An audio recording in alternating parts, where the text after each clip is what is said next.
Maayong buntag mga kasimple, maayong pagpamahaw sa tanan, no? Welcome sa Irap TV Vlog. Okay, this video magluto tag sudan para sa atong pamahaw. Ang atong sudan karon kay bihon. So atong ipakita kung giun sa ninato pagluto. So nagandam tag mga ingredients. So ang atong subak kay manok nga halang-halangkat.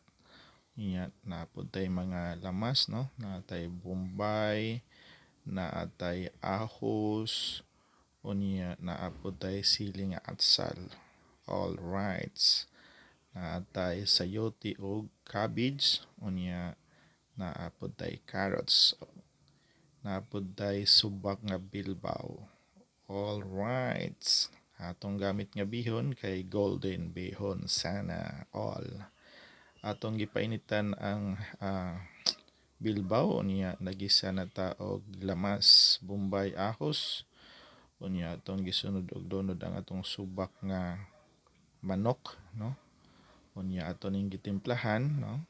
Unya gibutang na po nato ang sili nga atsal og bilbaw. Pila ka minuto atong isunod ang carrots.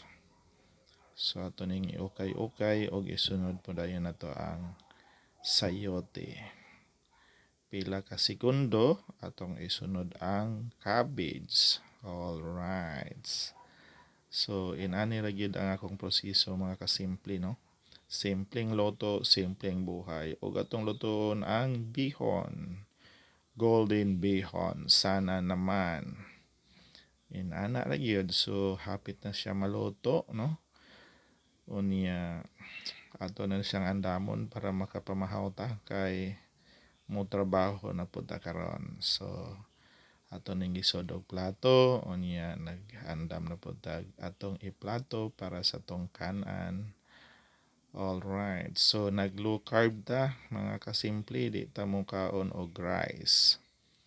So karon kay nagkatiguang nako, nag-diet ko, no?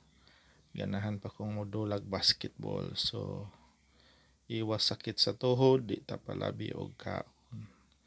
So kini ako ang luto-luto mga kasimple, dili ni siya pang negosyo. Pang konsumo ra gyud ni siya. So kada adlaw magluto kog sudan diri sa balay para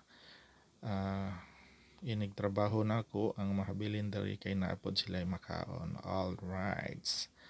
So ang akong mga timpla ni kay patcham ra gini siya, patcham ba tungod kay wa man ko nag-eskwela luto-luto. So meaning usahay ang kong luto lami, usahay sad way lami, pero kaon lang ta kaysa mapas mo. All right.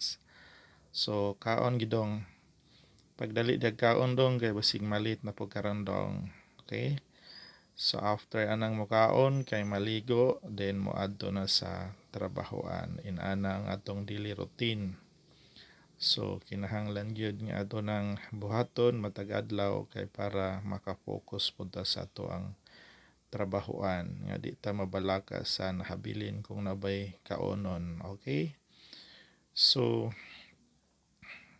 ingon ana ra gyud ang atong diskarte mga kasimple. No, so sa sunod na pod ugma magluto ko